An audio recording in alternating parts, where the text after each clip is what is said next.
Now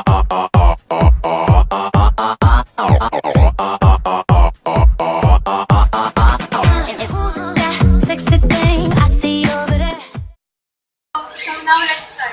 First, let's define what is cheerleading pyramid. Cheerleading pyramids are essentially one big train of stunting activity by creatively combining leaps, poses, and dismounts. You end up of sort mega stunt that is visually impressive. Siguro naman sa atin kung sino yung sa tuwing makakapanood tayo ng mga cheerleading sa example, sa UAA, siguro pag kung sino ihahagis, tapos babagsak sasambutin, siguro may impression na tayo lahat doon. Tapos, the most important thing sa mga members sa squad na yun, kailangan nandun sila they are on the same page. Kailangan ganun. Kasi kung yung isa wala sa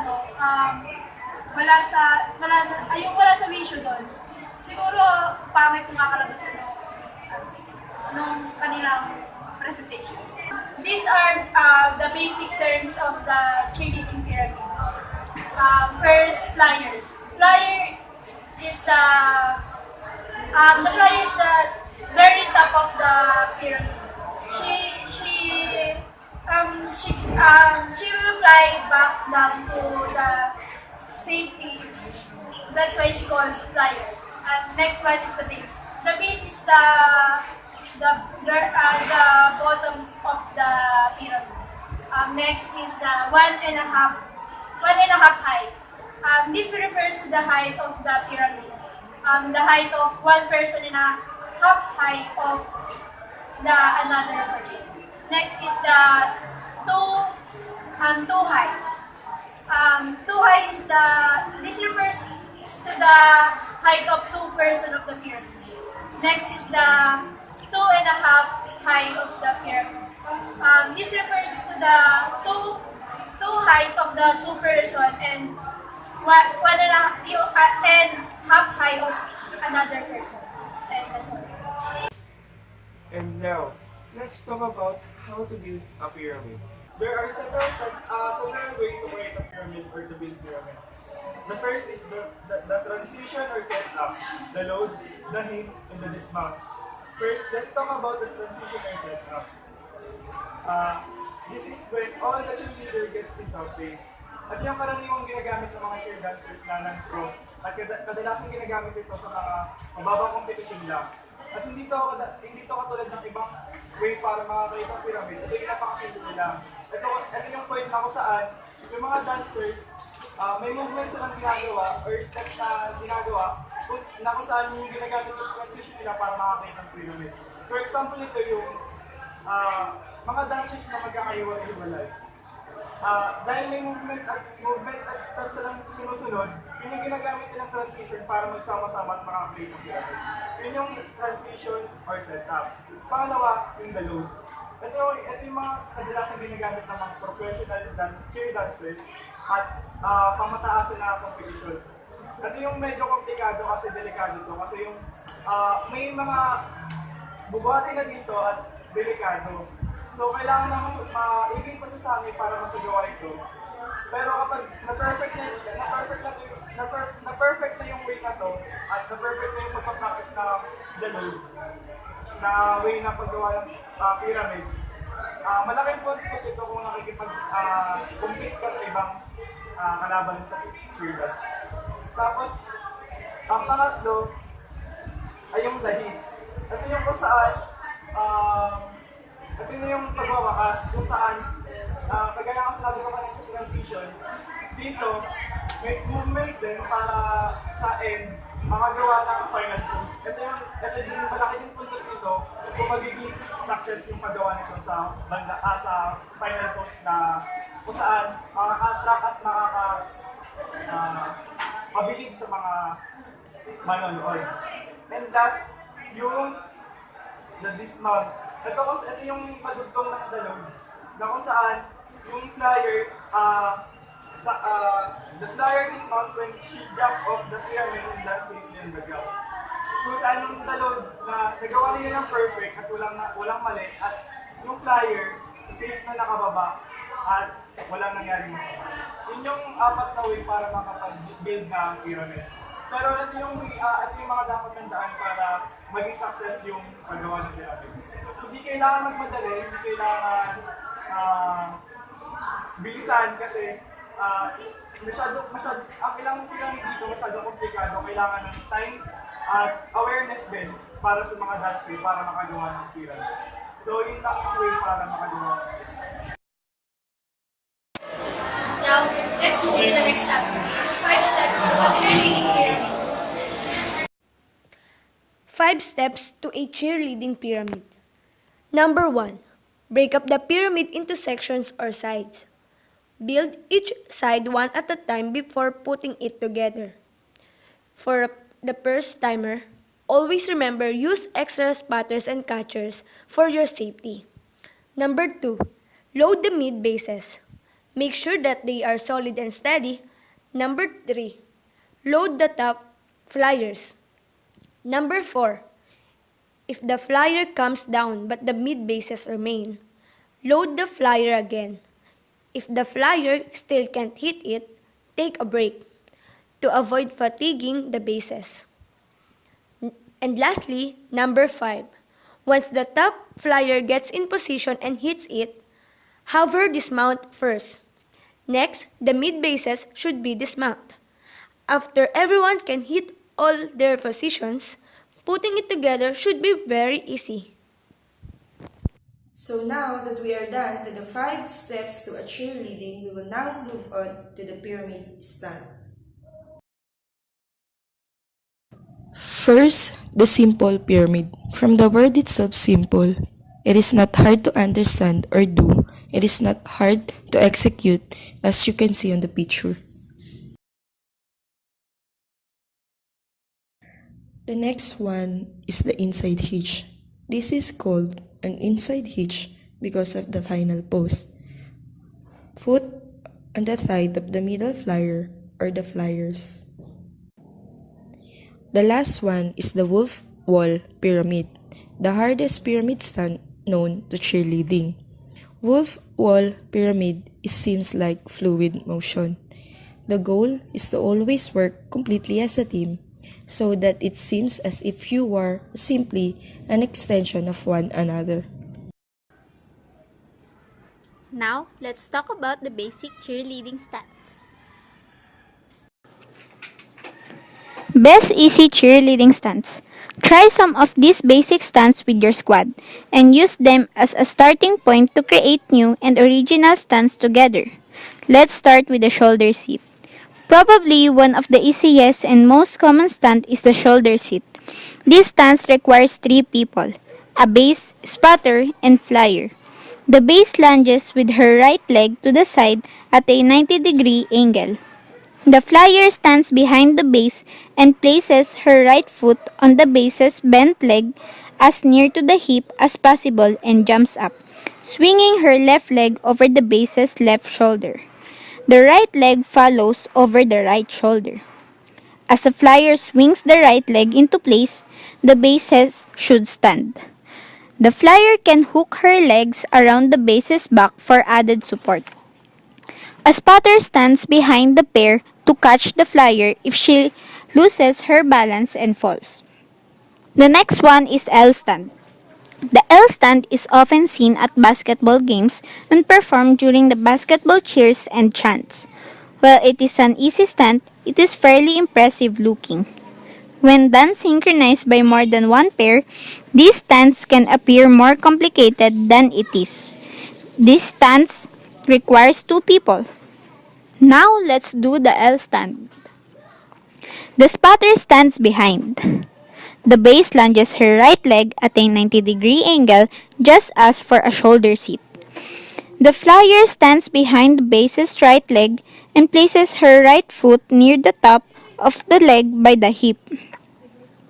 The base grasps the foot and holds it in place with her left hand and uses her right arm to place it under the flyer's right knee to add support. The flyer places her hands on the base's shoulder and pushes straight up while swinging the left leg out to the left.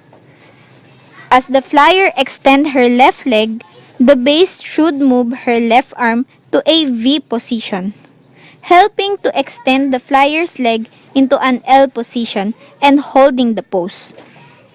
At the same time, the flyer will stiffen the right leg, which the base will push up, helping the flyer to stand.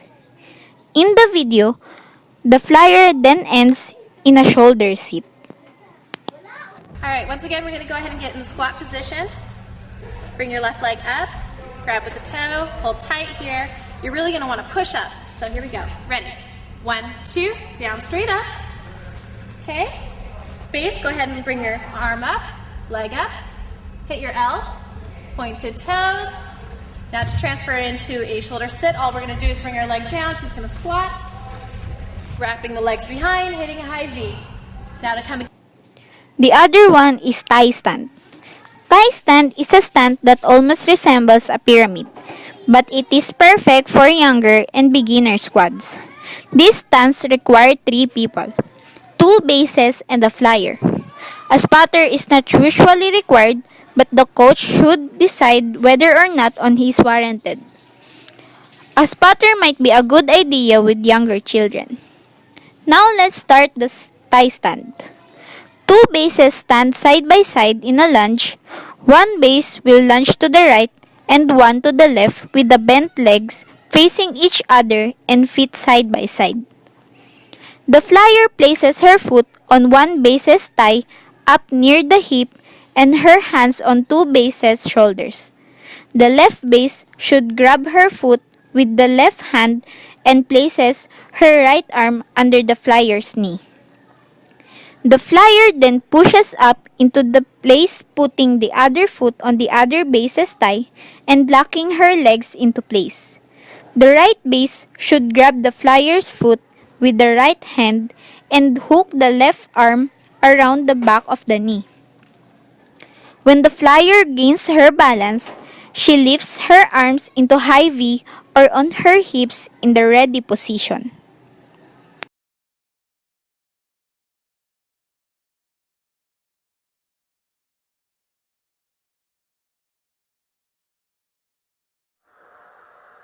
Basket toss. The basket toss is a basic stunt that beginners can learn.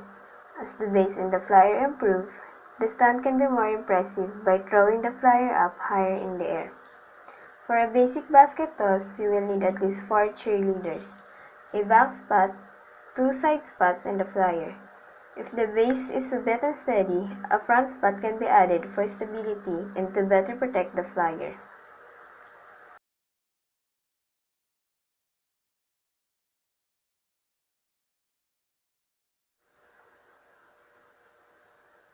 The flyer stands behind the clasped arms and places her hands on each side spot's shoulder. Then, the back spotter places her hands on the waist of the flyer. In one fluid motion, the 2 side spots squat, and the back spot lifts the flyer onto the clasped arms while the flyer pushes up. Once the flyer is in the position, the back spot places her hands on the flyer's buttocks so she is able to boost the flyer into the air. Then the flyer pushes up and the 3 bases through their arms up, lifting the flyer high into the air. As the flyer comes down, she must keep her body straight and fall back into the arms of the base. Her arms should be tight at her sides and not flailing, or she and or the bases could get hurt. Try to never fall forward. The flyer must trust the base to catch her. Take note.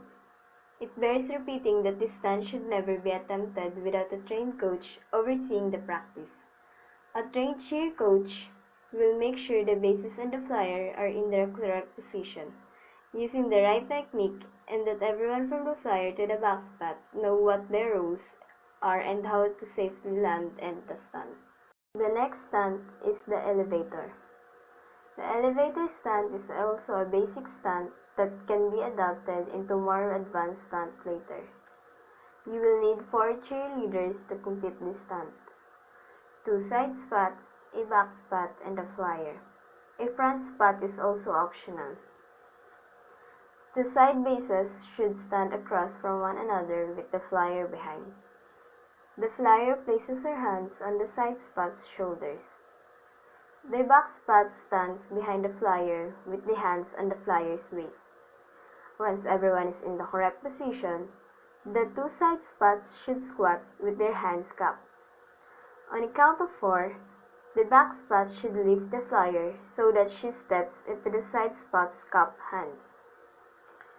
Then the side spot stands while the flyer pushes off their shoulders until her feet are lifted to the chest height of two side spots.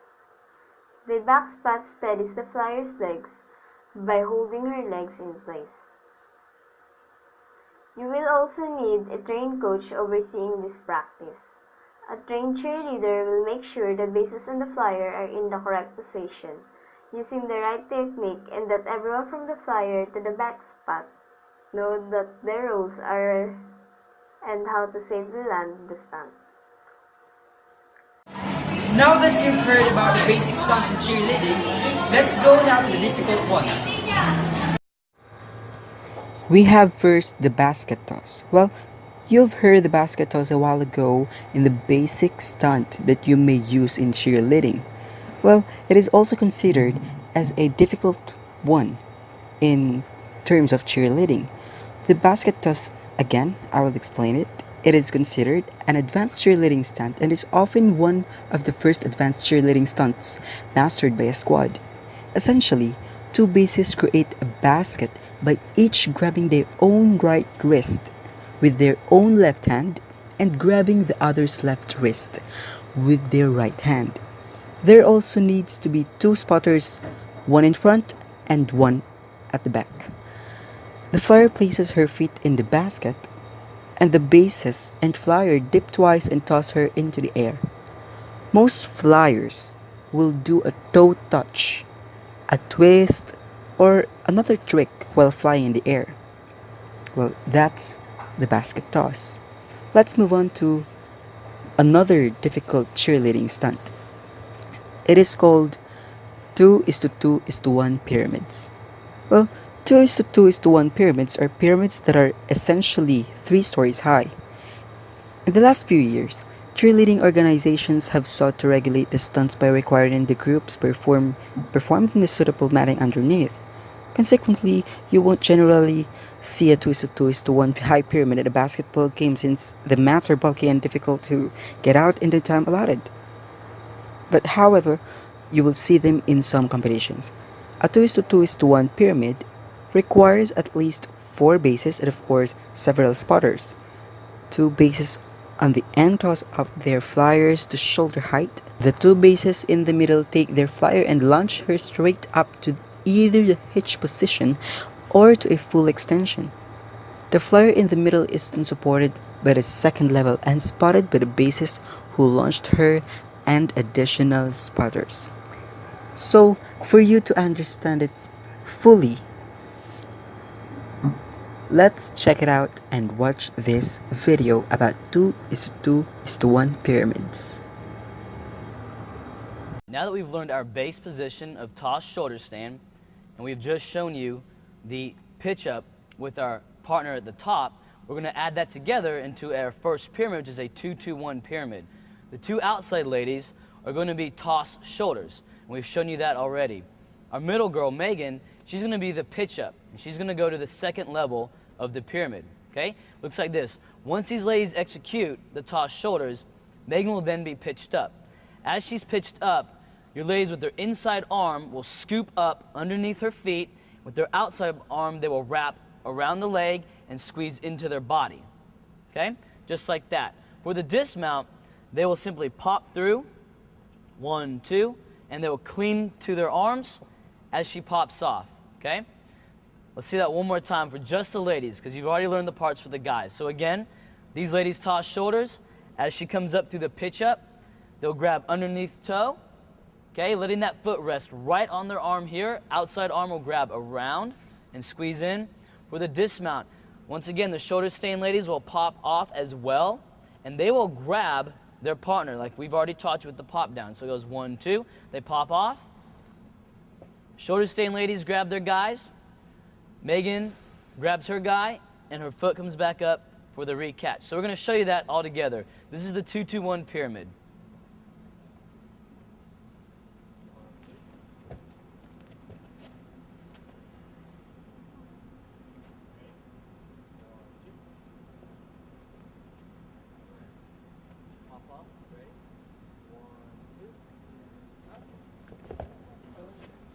All right, so once again, you have the base levels, toss to shoulder stand.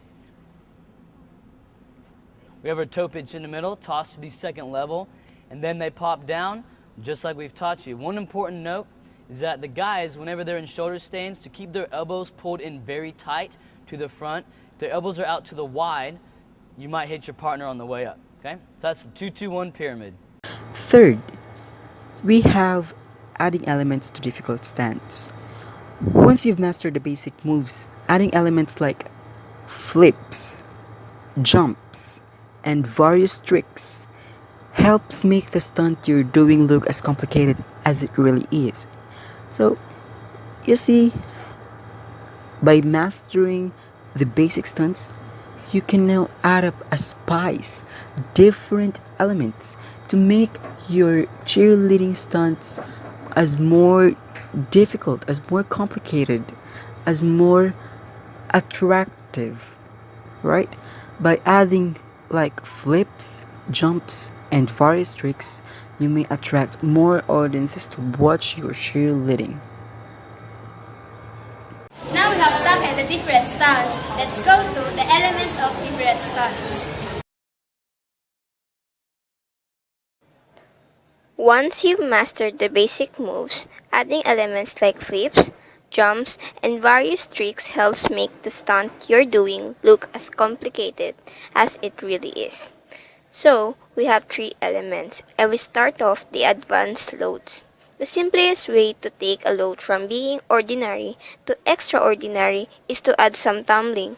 Generally, when you tumble into a stunt, you land with your feet in your base's hands, ready to prep so the load. With the tumbling, only takes 2 to 3 counts like this. When you add an element like this, you can get really creative. Next is advanced tricks. Of course, once you get into the pyramid, what you do as you show can also speak to how skilled your squad is. Many cheerleading squads opt to have their flyers posed in a Liberty, Cupie, Heel Stretch, Spirit Cheer Scorpion, Torch, Scale, and Cheer Bow and Arrow poses. Doing stunts or tricks while in pyramid formation can also look fabulous. Another trick is some uses the Superman like this and flip roundabout like this. And you can see that it adds creativity and it shows how skillful the squad is. Lastly, we have advanced dismounts. If you have time to impress, you can also try any number advanced dismounts, making your stunt that much more inspiring. In this, we have it full layout twist, where it is done from a basket toss, while the flyer lies parallel to the floor and twists. Next is a pop-up tuck, where after being popped up, the flyer does a tuck flip, usually being caught in the basket position. So we have the 3 elements: the advanced load, advanced tricks, and the advanced dismount.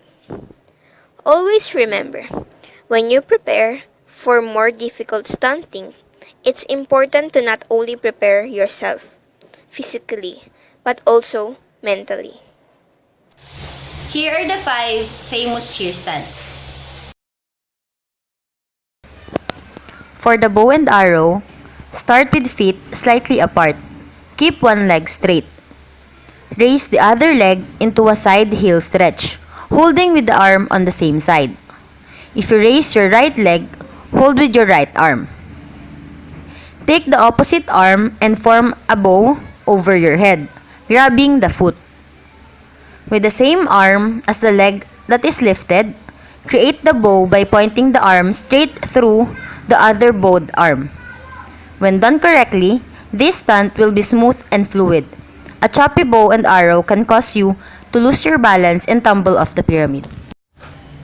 For the heel stretch, start with the base leg slightly in front of the kicking leg and slightly bent at the knee. Kick your leg up, grabbing with your hand on the same side as the kicking leg. Keep your leg straight and pull toward your face. Raise for opposite arm into a high V. For the scorpion, start by bending one leg behind you. Reach around the side of your back and grab your foot. Bring the leg up behind your head. The finished form will be a leg bent at the knee, a toe pointing toward the back of your head, and arms stretched behind your head to hold the stunt. So, hi everyone, I'm Erica May Ferrer and I will going to continue the popular stunts in cheerleading. Now, for the fourth popular cheer stunt, here is the Swedish Falls. Swedish Fall is an advanced pyramid stunt. Although Swedish can also be used in a very basic form as a beginning cheer stunt. Most squads adopt this stunt, make it more complicated. In its most basic form, the Swedish Fall is performed like this.